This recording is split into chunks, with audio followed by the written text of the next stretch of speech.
Добрый день, уважаемые жюри. Меня зовут Протопопов Аян.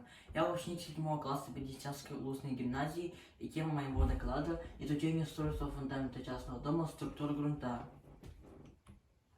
Целью нашей работы является зависимость устройства фундамента дома от структуры грунта. Исходя из цели работы, нами поставлены следующие задачи. Изучить литературу по теме, изучить структуру грунтов в села Бердичевах, исследовать механический состав грунта почвы, выявить подходящий проект для устройства фундамента. Объект исследования – фундаменты частных домов села Бердичевах. Предмет исследования – изучение устройства фундамента частного дома, структуры грунта. Новизна работы заключается в строительстве зданий и сооружений с учетом сезонно талого слоя, оттаивания и выпучивания грунтов в условиях многолетней мерзлоты. Гипотеза. Если узнать заранее состав и структуру грунта, можно выбрать вид фундамента дома. Если выбрать правильно, то фундамент дома будет стоять прочно и долго без повреждений. В геоморфологическом отношении проектируемый участок расположен в пределах незатопляемой террасы реки Матта. Фундамент частного дома – это основная его часть, которая является несущей конструкцией. От выбора материала фундамента зависит устойчивость дома. В нашем регионе делают несколько видов фундамента: свайный, ленточный, трубный, деревянный, а также на колесиках. Практическая часть. Определение механического состава почвы села Бердичевах. Нами были проведены практические работы, чтобы изучить структуру почвы села Бердичевах.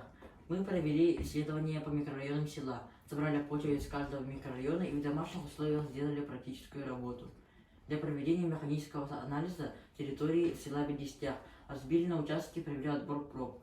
Участок 1 – микрорайон ПМК. Участок 2 – центральная часть села Бердичевах. Участок 3 – микрорайон Умсой, квартал Молодежный.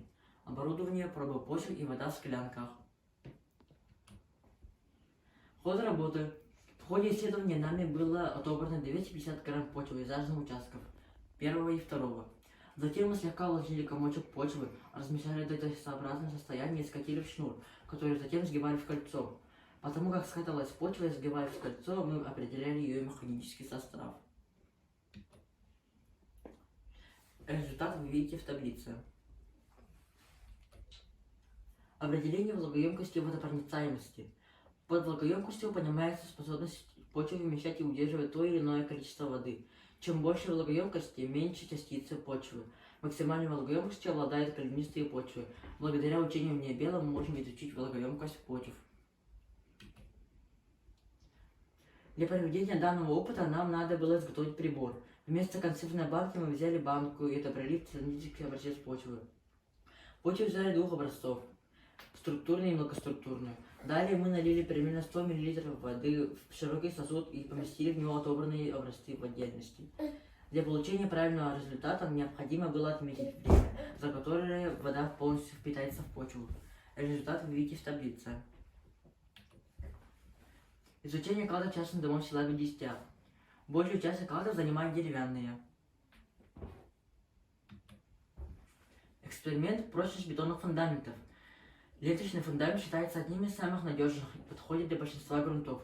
Для строительства ленточных фундаментов необходима деревянная опалубка, арматура и бетон. Потом взяли цемент, щебень, песок и все перемешал. Получилась смесь, в которой я сделал лунки и залил в нее воду. Затем снова все перемешал и получился бетон. Залил бетон в опалубку двух фундаментов с арматурой и без арматуры. Мастерком уплотнил бетон и выровнял поверхность фундаментов. Фундаменты готовы начинать твердеть. Через 10 дней мы провели, за кого из залитых фундаментов окажется более прочным. Для этого брал каждый фундамент и ударил об железную кувалду. После первого удара фундамент без арматуры сломался на 2 куска. А фундамент, в котором мы связали нижнюю и верхнюю сетку из арматуры, не ломался. После нескольких сильных ударов образовался лист скол. Вывод. Таким образом, фундамент, построенный из бетона и арматуры, гораздо прочнее фундамента, построенного только из одного бетона. Важно помнить, что почва не объект эксплуатации, а великое богатство, которое нам досталось наследство и останется нашим потомкам. Почва – чрезвычайно сложное образование. Вся почва различается по механическому составу, структуре, влагоемкости, водопроницаемости. Каждый из этих признаков является очень важным компонентом в почвообразовании. Вывод. Изучили литературу по теме, изучили структуру грунтов в Челябинске. Исследователи механический состав грунта почвы выявили подходящий проект для устройства фундамента. Заключение.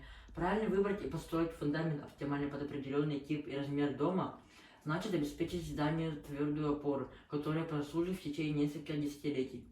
Даже спроектированное гением строение не простоит и пары лет, если будет установлено на ненадежном основании. Грунтовые воды, сезонные осадки, изменения в плотности грунта и его подвижность быстро разрушат такую постройку. Спасибо за внимание.